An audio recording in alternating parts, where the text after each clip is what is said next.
My grandson took me on a trip. What his words at the airport shocked me, and I made the hardest decision of my life.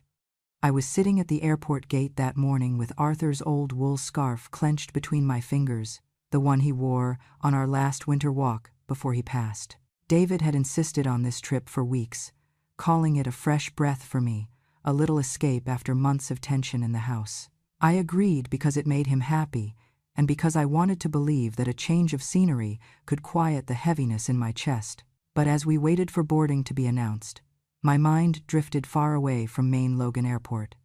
I could not focus on the people walking past us or the loudspeaker that kept repeating the same instructions. My thoughts were tangled in the strange coldness my son and daughter-in-law had shown me lately, a coldness I had tried to ignore.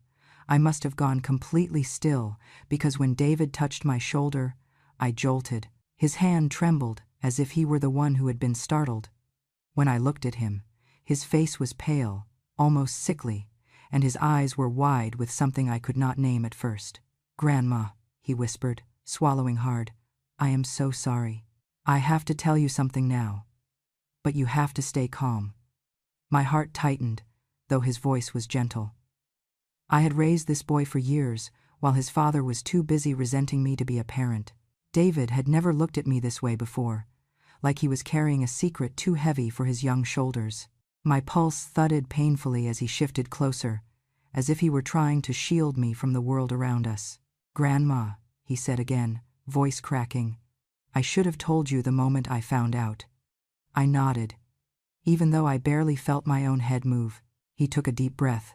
But before he spoke, "I need to say something to those of you listening, because I know stories like mine do not just entertain, they warn, they teach, they protect. If you feel justice deserves celebration, smash that hype button. Let us keep stories like this alive, echoing far, far away. Your support helps us bring understanding and love to those who deserve it. Thank you so much. Keep listening." Then David finally said the words that changed everything. "Dad hired someone to tamper with your sedan." For a moment, I did not understand. The sentence entered my ears, but my mind refused to translate it into meaning. "He removed the brake lines," David whispered, eyes flooding. "They were planning to take you out near the cliffs. They wanted it to look peaceful. Like you wanted to go be with Grandpa Arthur." I felt the world around me tilt. I did not drop the scarf, but my grip loosened enough for the fabric to slip between my fingers. My breath left me in a thin, shaky stream that did not sound like something belonging to a living woman. My own son, my own flesh and blood. The child I rocked through fevers and bullying and heartbreak. I forced myself to breathe. "Your father really meant to do that?" David nodded helplessly, tears spilling over. "I heard him." "Grandma," I heard them both. Dad said, "She has lived long enough, and all she brings into this house is the smell of dead fish." And Tessa laughed. She said, "Once she is gone, the show will sponsor us for a whole season. No more worrying about her cluttering up the driveway with that relic of a car." Each word hit me like a stone, but none of it surprised me the way it should have. They had been chipping away at me for years, turning my life's work into a joke, mocking the marine research I dedicated decades to, treating my home like I was the guest who overstayed her welcome. Still, hearing that they had planned my death, planned to narrate it as a gentle goodbye to my husband, fractured something so deep inside me I could physically feel it crack. I inhaled once, a thin, cold breath that scraped down my throat, and stood up. David reached for my arm. "Grandma, wait. We are leaving," I said. My voice did not sound like mine.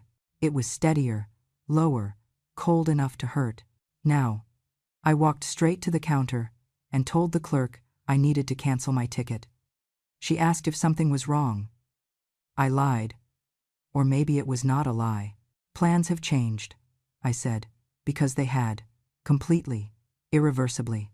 When I turned to David, he looked small, afraid that I might be angry at him. But I was not. I was angry at the life I had allowed myself to endure for far too long. Angry at the years I tried to justify cruelty. Angry at myself for believing that a son always deserves forgiveness simply because he is a son. "Come, David," I said. We are going home. The boy who had just saved my life stood up silently and followed me, wiping his face with the sleeve of his jacket. As we walked toward the exit, the scarf slipped from my shoulder and brushed the floor before I caught it again. For a moment I imagined Arthur there beside me, placing his hand over mine the way he always did when life tried to break me. He would have told me the same thing I told David that morning. We are going home. But not the same home. Not the same woman. Not anymore. That was the moment my story truly began. Before the airport, before the truth burst out of David like a dam breaking, there was the house, my son's house, where every day felt like standing in a slow, bitter storm. I had lived there since Arthur passed, believing family would mean comfort in my old age. Instead, it became a place where my presence was treated like mold creeping up the walls. Bryce and Tessa never needed a reason to be cruel. They always found one anyway. Sea hag, Tessa would mutter whenever I walked through the kitchen. Bryce would smirk as he passed by me, adding, "Walking fish bucket," as though it were the most natural nickname in the world, and whenever they were in a particularly foul mood, they spat the one that hurt more for its creativity than its volume. Old Tidepool Witch. They said it in front of neighbors, in front of delivery drivers, once even in front of a mailman who looked so uncomfortable he nearly dropped the package. They spoke as if my entire career studying marine ecosystems was something shameful, a joke to be weaponized. Tessa often curled her lip and said, "Your research is just a fancy way to say you sniff fish guts for a living." One night she told Bryce loudly while washing dishes, "Who wants a woman like that in the house?" No wonder Arthur died early. Maybe he was trying to escape the smell. They laughed like hyenas, while I stood at the sink drying my hands, pretending my heart was not cracking in places no one could see. But cruelty rarely starts in the moment. It grows from old stories, stories rewritten, twisted, sharpened to justify the harm. Bryce had rewritten me a long time ago. When he was small, I left a major research project to stay home with him after Arthur's accident at sea. I left without regret, without hesitation, because Bryce needed me more than any grant. But years later, he told people at school, and then Tessa, "My mother abandoned me to chase fish. She chose the ocean over her own son." Not one word of that was true, but Bryce repeated it until even he believed it. He carried another grudge too, one carved from the kind of pride boys mistake for dignity. When he was 9, a group of bigger kids shoved him into the mud behind the school. I saw it from across the parking lot and ran to him, pulling the boys away and shouting for a teacher. Instead of thanking me, he screamed, "You embarrassed me. You made me look weak." I suppose it was easier for him to blame me for the shame than the bullies who caused it. And with time, the story changed again. In Bryce's version, I was the reason he had no friends. Then came the third wound he carried and never allowed to heal. During his early teen years, I had to travel several times to secure funding for a conservation project. We desperately needed that money to stay afloat, but Bryce saw only my absence. He told Tessa I cared more about labs and specimens than family dinners, that I put sea creatures above human beings. That became his favorite line whenever he wanted sympathy. None of those things were true, but he repeated them enough that Tessa absorbed them like gospel, and soon she had her own list of reasons to despise me. To her, I was clutter. I was noise. I was inconvenience wrapped in wrinkles and memories she had no interest in preserving. But nothing infuriated her more than Arthur's sedan. It was an old, sea-blue car with a faint scent of cedar and mint from the sachet he hung on the rear-view mirror. He gave it to me the year before he died. To me, it was a last gift. A piece of him that still moved through the world. To Tessa, it was an obstruction. "This junkyard bucket is blocking my driveway again," she snapped one morning as she marched into the living room. "What kind of grown woman clings to a relic like that?"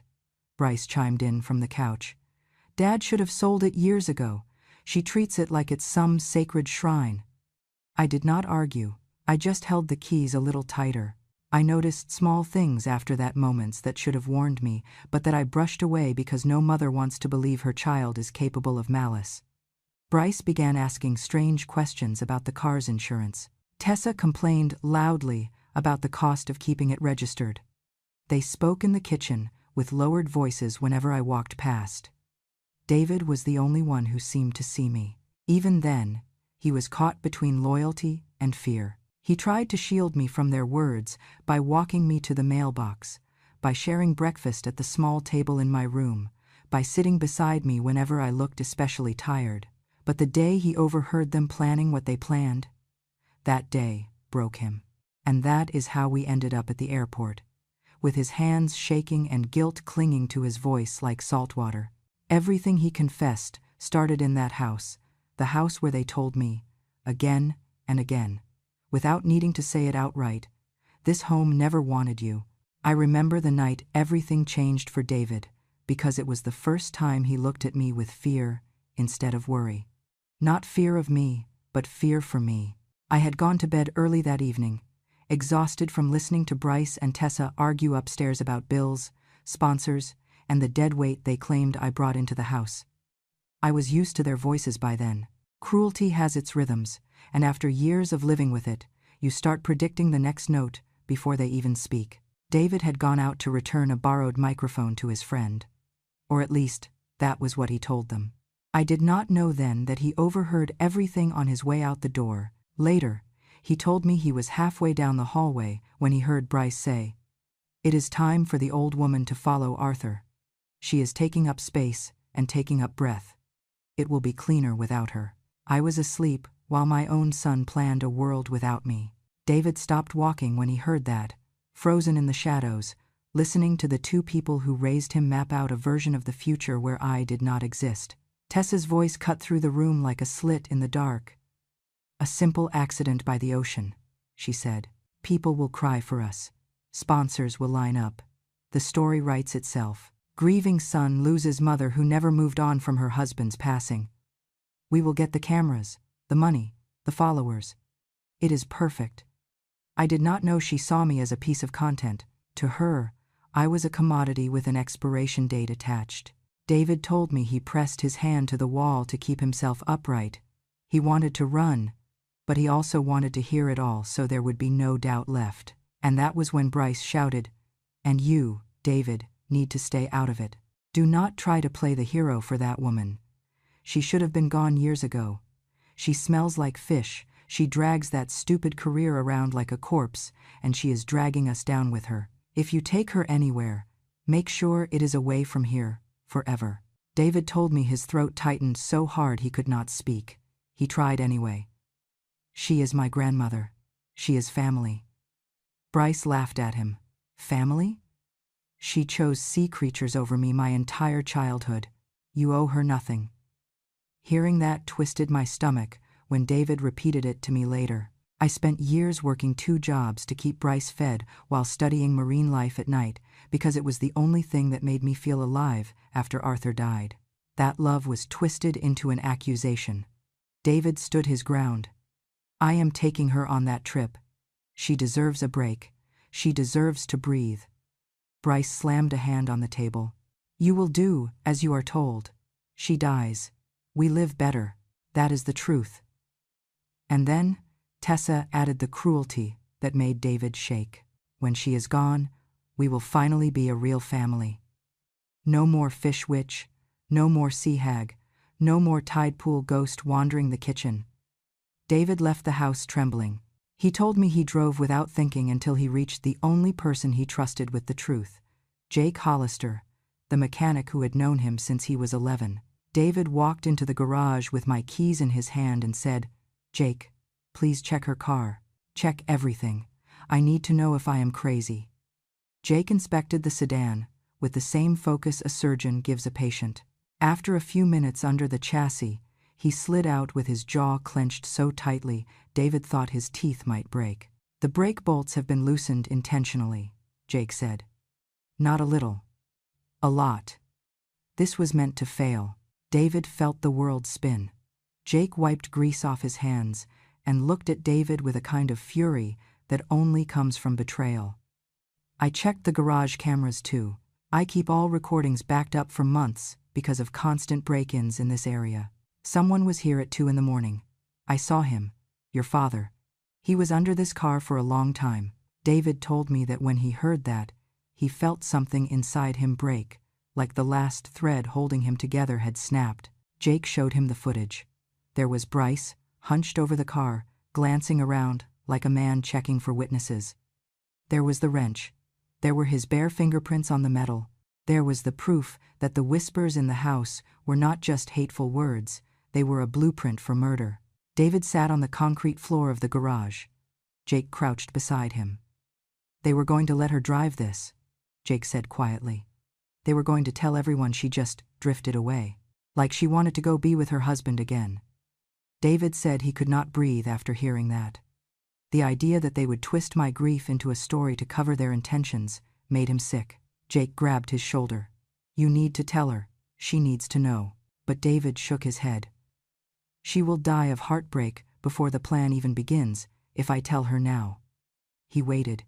He held the truth inside him like a burning coal. But at the airport, when he saw me smiling weakly with Arthur's scarf in my hands, he could not carry it anymore. He told me everything because he could not let me walk into a future built on hidden danger. And that was the night I stopped being asleep to the reality of my own family. That was the night I knew the truth could kill me if I did nothing, or save me if I was finally brave enough to face it. When we left the airport, the wind in Maine felt sharper than usual, like it knew the truth before I was ready to speak it aloud. David drove us straight to Jake's garage, his hands trembling on the wheel the entire time. I kept my eyes on the road ahead, not because I wanted to, but because if I looked at David, I feared the dam inside me would break. I was not ready to cry, not over them, not yet.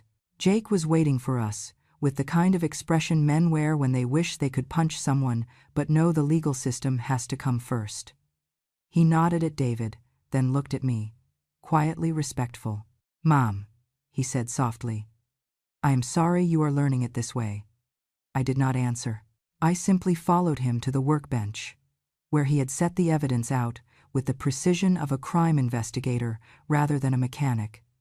Photos, printouts, screenshots from the garage camera, the brake bolts in a plastic bag, gloves with no fingerprints, a wrench with fingerprints, my son's fingerprints. Jake clicked the footage. There was Bryce, at 2 in the morning, crouched beside my sedan, the same sedan Arthur had saved for years to buy me. The same car I kept polished every month because it was the last big gift my husband ever gave me. Watching Bryce work under it with the cold calculation of someone tightening a jar lid made my stomach twist. David swallowed hard. Bah. This is everything. I watched the video. Then I watched it again.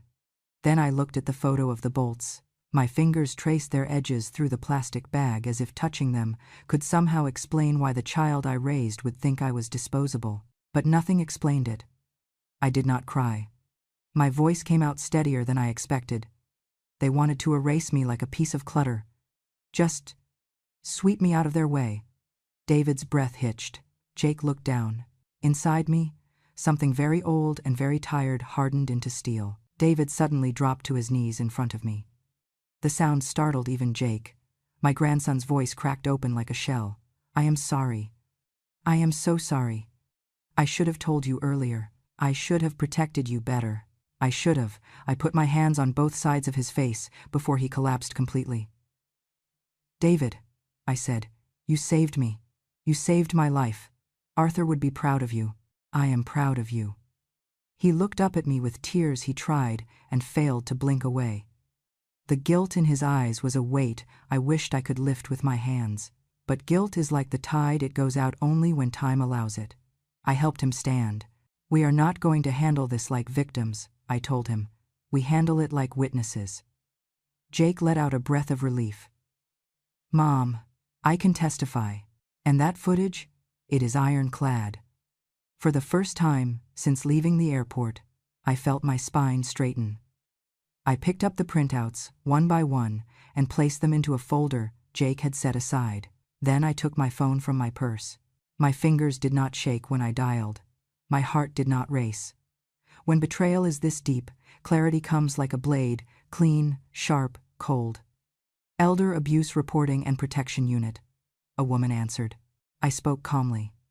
My name is Victoria Hale. I need to report an attempted act of harm against an elder. The evidence is overwhelming, and I want to file immediately. David watched me with astonishment, as if the grandmother he knew had suddenly grown armor. But I had always possessed that strength. I had needed it raising Bryce alone, working through storms on fishing boats, battling for research grants, against men who did not want women in their labs. I simply had not used that strength against my own family before. The woman on the phone asked me to explain in detail. I did. Every word came out like I was reading a prepared statement, though the truth was still fresh and bleeding inside me. When I finished, she said, "Mrs. Hale, I am so sorry.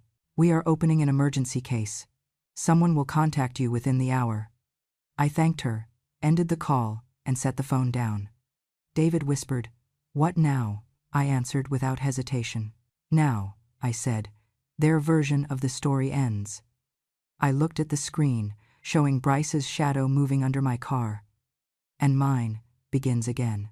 This was not the trip David first planned, it was the second attempt, the one he arranged only after the truth came out and after I stood firm enough to survive it. I never thought I would step into an airport again so soon after the day my heart nearly stopped on its polished floors. Yet there I was, walking beside David, through the sliding doors, as if we were rewriting the memory together. The last time we came here, he had confessed the truth that almost shattered me. Today, his steps were lighter, steadier, filled with purpose rather than dread. "Grandma, are you tired?" he asked as we approached the security line. "No," I said, though my voice betrayed just a hint of uncertainty. "Just wondering why we are here again." He smiled a gentle, secretive smile that made him look years younger. "You will see." I studied his face. The guilt he once carried like a weight on his shoulders had softened into a determined glow. Still, something inside me feared surprises now. Too many of them had come with pain. After we cleared security, he led me to our gate. The same seats, the same stark lights, but a different truth hanging between us. "David," I finally said, "tell me where we are going, please." He looked down at his hands, turning something between his fingers. Then, he handed it to me, an envelope with my name written on it in his slanted handwriting. "Open it," he said softly. Inside was a printed photo of a small cabin wood-paneled, with a porch facing the sea. The ocean behind it stretched out like a promise, fierce and open. My heart stilled. "This is Point Harridan." He nodded. "Yes." I blinked. Hard. "But that is where Arthur and I, where we used to go during our field studies, where we found the first patch of glowing algae. Where we—" "I know," David whispered. "You always told me those were your happiest days."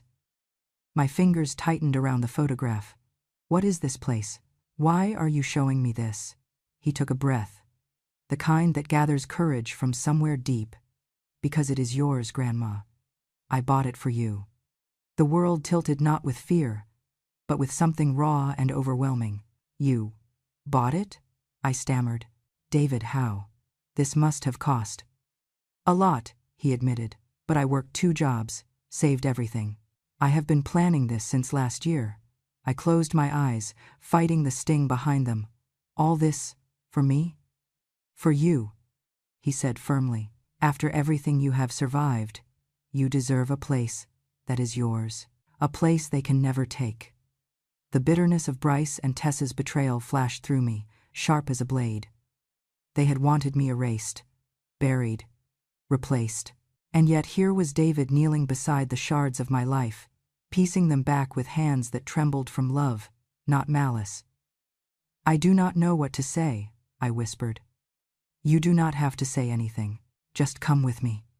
The boarding call echoed overhead, but we stayed still for a moment, wrapped in the quiet understanding that something in our lives had changed permanently. When we finally boarded and took our seats, I pressed the photograph against my chest like a shield.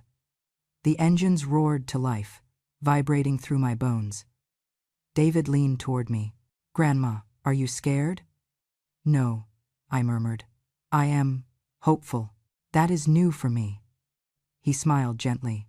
Good. Because I want you to have more than survival. I want you to have a future. I turned toward the window as the plane lifted into the sky. Maine fell away beneath us, the coastline shrinking into thin lines of gray and white. I felt something uncoil inside me, something that had been clenched tight for months, years even. David, I said quietly. Why did you choose a place by the sea? He chuckled. Because every time you talk about the ocean, your face changes. You come alive, and I want you to feel alive again. I touched the glass. Your grandfather believed the sea healed everything. Then maybe it will heal you too.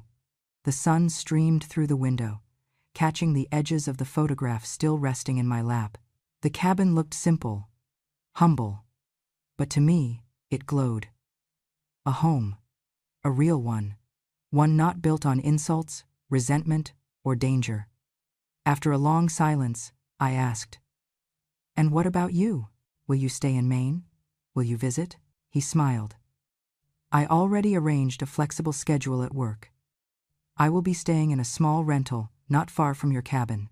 Someone has to make sure you do not rebuild your lab equipment in the kitchen. I swatted his arm gently. I will do whatever I want in my kitchen. He laughed, the first pure, unburdened laugh I had heard from him in months. The plane leveled, gliding across a stretch of sky so clear it almost hurt to look at. I let the quiet fill me. It was the kind of quiet that comes after a storm, not empty, not hollow, but clean. For the first time since Arthur died, the world felt open again. I held the photograph tightly, whispering to myself, a new life, not a death. Beside me, David nodded as if he had heard every word. You are going home, Grandma, to a place that finally deserves you. And for the first time, I believed him. Someone at David's workplace must have mentioned it online, because news travels fast in small coastal towns, and it reached Bryce and Tessa faster than I expected. I was standing on the small porch of my new cabin, watching the tide crawl over the rocks, when my phone vibrated in my pocket. The number was familiar, too familiar. Bryce. For a brief moment, I simply stared at the screen, stunned that he still had the audacity to call me. But curiosity, not affection, made me answer. Mother. Bryce's voice burst through the speaker, overly bright, tinged with panic, disguised as politeness. I heard you moved. Why did you not tell us you were doing something so big? Before I could respond, I heard Tessa's sugar-coated venom sliding into the call, as if she had been waiting beside him. Mom, sweetheart, she cooed, her tone sweet enough to rot wood. We are just so glad to hear you are safe and settled. We have been talking, and we think, maybe this is our chance to start fresh as a family. Family. The word sounded deformed coming from her mouth. Bryce cleared his throat, trying to sound calm and reasonable. Yeah, Mom, so listen. About that new house. I mean, it is great that someone helped you get it. Really great. But you should not have to carry all that responsibility alone. My stomach tightened not from fear, but from the insult of their transparency. Then Tessa delivered the real message, each syllable dipped in poison. If you want us to heal, if you want us to be close again, you should transfer the house into our names. That would show us you want peace. And you really do want peace, right? The audacity punched the air out of my lungs. Bryce jumped in immediately. And while we are talking about peace, you should drop the charges. The elder abuse complaint, the attempted harm allegation, all that messy stuff. You do not want us going to prison, do you? We are still your family. Their voices came through the phone like a pair of circling sharks, smooth, practiced, rehearsed. Bryce continued. Now attempting guilt. If the prosecutors think you are cooperating, it will look good for us. Judges love family unity. Think about David, he needs his parents. The mention of David made my jaw clench. Tessa chimed in, cold despite her syrupy tone. If you drop everything and sign over the house, we can move forward. We can forgive what you have misunderstood. Forgive me. Forgive what I misunderstood. Their words scraped something deep inside me. I did not speak for a moment. I let the silence build thick, heavy, cold, as the Atlantic wind sliding across my porch. They must have mistaken my silence for hesitation, because Tessa rushed on.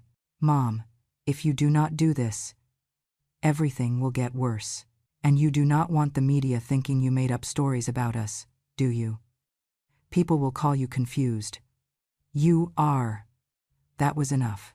I inhaled deeply, letting the salt air expand in my chest. Then my voice came out steady, stronger than it had sounded in years. "No." A beat of stunned quiet. Bryce sputtered. "No what?" "No to everything," I repeated. "I owe you nothing. Not forgiveness, not property, not silence." Tessa's tone snapped like a cheap mask.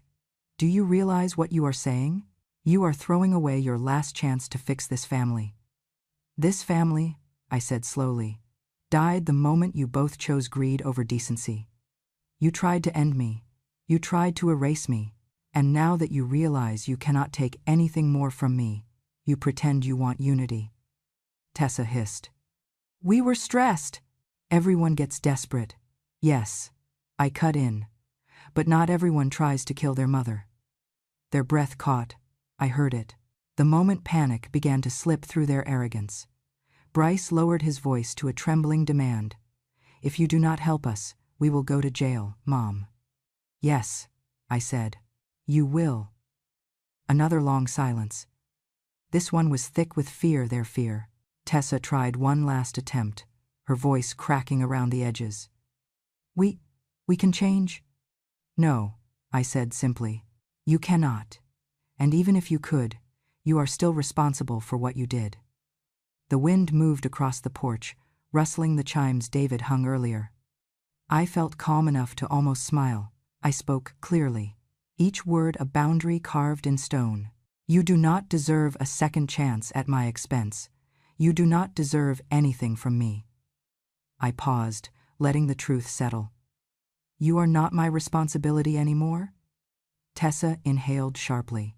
"So that is it? You choose David over us? Your own son?" "David chose to save me," I said. "You chose to destroy me." I heard Bryce swear under his breath. Good. Let him feel the weight of a truth he never expected to hear. And then I ended the call with the last words I owed them. "You do not deserve me."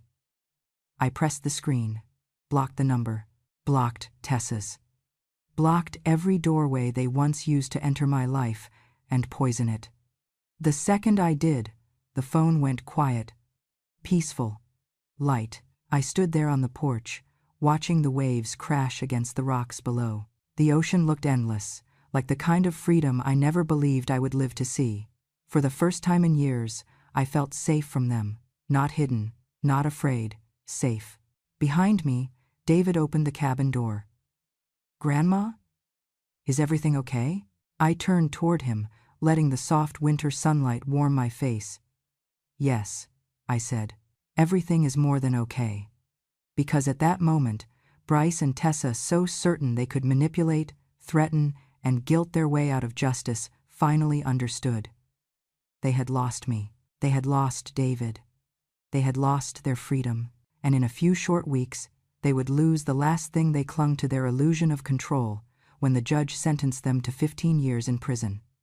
But for now, I let the ocean speak for me. Let them drown in their own consequences. I was done being their shore. The courthouse in Portland felt colder than the winter air outside. Maybe it was the way sound echoed off the marble, or the way people whispered when Bryce and Tessa were escorted in wearing their pre-trial restraints. They tried to look dignified, but nothing could hide the panic beneath their skin. I sat in the front row beside David and Jake Hollister. My hands were steady, my breathing even. I was not here for revenge, I was here for truth. And truth, finally, was loud.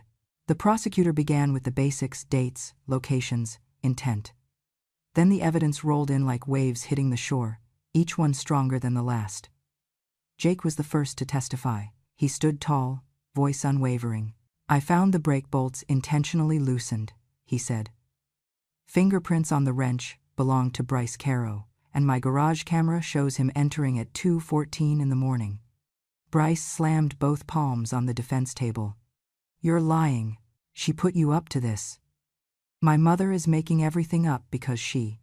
Mr. Caro, the judge warned sharply, sit down or be held in contempt. Bryce dropped back into his chair, chest heaving, face blotched red. Then came the forensic tech, then the insurance representative, then the investigator from the elder abuse unit, one after another, each delivering another stone to the mountain of evidence. But nothing prepared the courtroom for David's testimony. He walked up with a steadiness that made me want to cry, not from sadness, but pride. He spoke clearly. I heard my father say it myself. It is time for the old woman to go be with Arthur. My stepmother agreed. They planned it. They talked about sponsorships, sympathy, money, like my grandmother was an obstacle instead of a person. His voice cracked, but he kept going. I took the car to Mr. Hollister because something felt wrong. If I had not, my grandmother might not be here today. The courtroom went silent. David later told me this was not the first time my son tried to crush him into silence. He said Bryce had spent years tightening his control, shouting him down, grabbing his arm too hard when he dared to disagree, reminding him that in this house, fear was the only language that ever worked. Maybe that was why, when he stood up to his father this time, he did it shaking, but he still did it. Because he knew the next person Bryce meant to silence forever was me. Bryce shot up again, screaming, "You ungrateful brat! You ruined everything! You!" The judge slammed the gavel so hard the sound echoed off the ceiling. Mr. Caro. Enough. Tessa's turn arrived next, but not by choice. The prosecutor projected a series of emails on the courtroom screen. Her emails, the digital forensics report, verified the sender, the timestamps, and the IP address. It was undeniably hers. Sent to a television producer. One line made the entire room shift uncomfortably. If the old woman dies, our home life episode will get higher ratings, sympathy sells. A tragedy will boost our numbers. I saw Tessa's face drain to a sickly shade of gray. She pressed her hands together as if praying, but it was far too late. The prosecutor spoke flatly. Ladies and gentlemen, this is not desperation. This is calculation.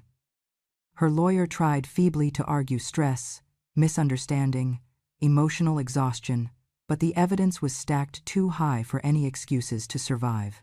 At one point, Bryce's attorney attempted to argue that I was confused, that an old medical record from years ago showed I once suffered from stress-induced fainting spells after Arthur's death. What he failed to mention was that I had undergone a full evaluation just 2 months prior ordered by the Elder Protection Unit, and the report stated clearly that I was fully competent, lucid, and mentally strong.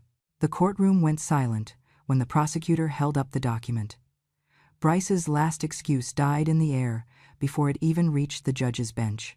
The judge adjusted his glasses, sighed, and looked at Bryce and Tessa the way a surgeon might look at a tumor he was about to remove. Please stand. They did wobbly, ghost pale, breathing shallow. This court finds that the acts committed were deliberate, premeditated, and motivated by financial gain. You not only attempted to cause lethal harm to an elderly family member, but you also manipulated insurance systems, falsified intentions for sponsorship, and conspired together to create a deadly scenario.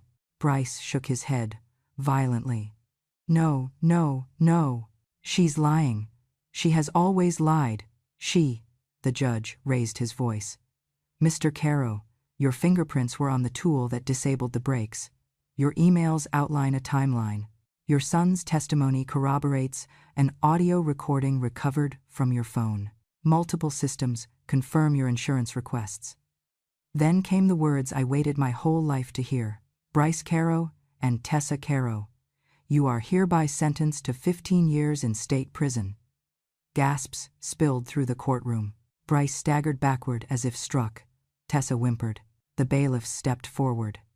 The judge continued, tone icy. For the charges of attempted vehicular homicide, elder abuse, fraud and insurance manipulation, and conspiracy to commit harm, this sentence is not only lawful, It is lenient compared to the gravity of your intentions. Bryce thrashed uselessly as the bailiffs grabbed his arms. You cannot do this. She is my mother. She owes me.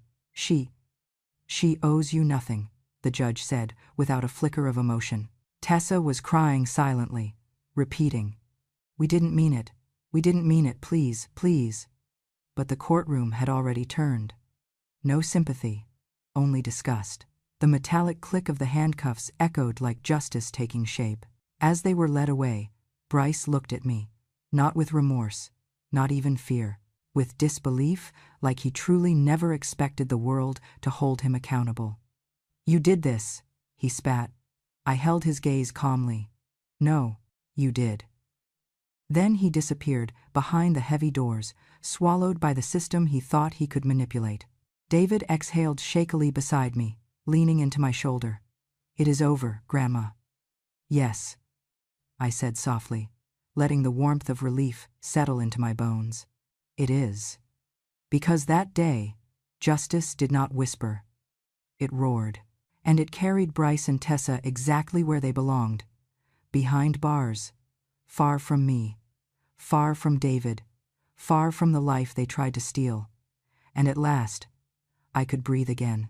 When I first stepped into the little cabin by the coast, the air tasted like salt and possibility. The walls smelled faintly of cedar, the windows faced the open Atlantic, and every morning the sunlight spilled across the floorboards, like someone welcoming me home after a very long journey. It was not a mansion, not a showpiece, not something curated for cameras. It was simply mine, and that alone felt like a luxury I had not experienced in years. For the first weeks, my hands kept reaching for chores I no longer had to do, listening for footsteps that no longer threatened me. Trauma lingers that way, quiet, crouched in corners of the mind, but so does healing. Slowly, the new routines replaced the old fears. I woke early to collect seawater samples. I cataloged algae blooms. I set up a small workspace overlooking the tide pools.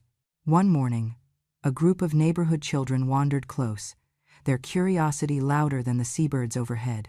They watched me carefully scoop a jar of bioluminescent plankton, their eyes widening as the water flickered pale blue under the shade.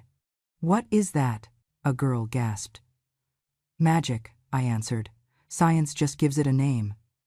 They asked if I could teach them. I said yes before the question even finished forming.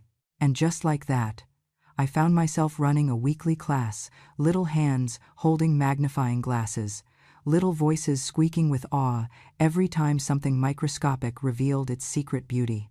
Those children gave me something I had not felt in decades: purpose without pain, affection without expectation, a place in the world that was not conditional.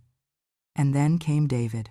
He moved to a small rental, 2 houses down, insisting it was temporary. But I could see the truth in his eyes. He wanted to stay close, not out of obligation, but love. The first night he slept there, I watched him through my kitchen window as he tried to figure out the old wood stove. After several failed attempts, he finally came knocking. "Grandma," he said, scratching the back of his neck, "I think your stove hates me." "It does not hate you," I said, helping him pack the kindling correctly. "It just needs someone patient." He grinned sheepishly. "Good thing I have you then." We fell into a rhythm. Breakfast together twice a week. Evening tea on my porch. Walks along the shoreline where he told me about school, his dreams, the life he wanted to build far away from the shadows of his parents. We became our own small family, quiet, imperfect, and fiercely loyal. Sometimes, after he left for the night, I would sit alone and let the peace settle over me like a warm blanket. It amazed me how life could grow again in the ruins others tried to create. Bryce and Tessa, meanwhile, were discovering the opposite. News traveled around town faster than winter wind. Their television show canceled their pending season the moment their charges became public. Sponsorships evaporated. Friends stopped calling. No one wanted to be associated with a couple who had plotted the death of an elderly mother for profit. Their own relatives refused to post their bail. Last I heard, Bryce spent most days fighting with other inmates and most nights blaming everyone but himself. Tessa tried to use tears to win sympathy. but even the guards rolled their eyes. Their fantasy of fame, fortune, and martyrdom dissolved completely the moment accountability arrived. I did not rejoice in their suffering, but I did feel justice. Justice is not revenge, it is restoration. And my life, at long last, was being restored. Winter rolled into spring. The tides warmed. My class grew from 5 children to 12. Word spread that the ocean grandma could make water glow with one swirl of her hand. I laughed every time I heard the nickname. It was the first nickname in years that felt like a gift instead of a wound. One evening, as the sun melted into the horizon, I walked down to the water alone. The sky was painted in streaks of rose and gold. The breeze carried the scent of salt and pine. I closed my eyes and let the waves sigh against the sand. Earlier that week, David found something tucked behind the lining of Arthur's old tool chest, a letter addressed to me, the paper brittle with age, the envelope still sealed. Arthur must have written it before his final voyage. I opened it slowly, hands trembling. His handwriting was uneven, but unmistakably his. "If you are reading this," he wrote, "then life has carried you further than I could. Do not let grief take what joy we built together. Keep living, Vic. Promise me that." I pressed the letter to my chest, feeling its warmth settle into me like a heartbeat returning. "Arthur," I whispered, "I cannot come to your side yet." The ocean answered softly, like it understood. "I still have things to do," I said. "I have people to love, a grandson to guide, a world that needs my hands, my mind, my heart. I am not done." My voice did not tremble. It felt full, steady, honest, alive. I opened my eyes and watched the reflection of the sky shimmer across the tide pools. It struck me then that survival is not passive. Survival is a choice you keep making, every morning, every breath, even when others try to steal that choice from you. And I made mine. I walked back toward my cabin, the porch light glowing softly in the dusk. Behind me, the waves whispered steady, eternal, forgiving. "My dears, thank you for walking beside me through every cold truth, every trembling step, and every moment I chose life over the darkness others wished upon me. If my story reached you, if it made you angry for me, if it made you proud of David, if it reminded you that no one has the right to erase a grandmother from her own life, then I am grateful you stayed. Out there, so many women my age are fighting battles in silence, tucked behind closed doors, ignored, dismissed, or rewritten by the very people they raised. Stories like mine are not rare, they are simply unheard.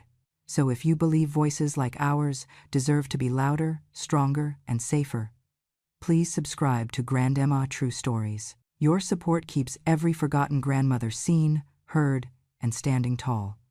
Until the next story, my loves, take gentle care of your heart.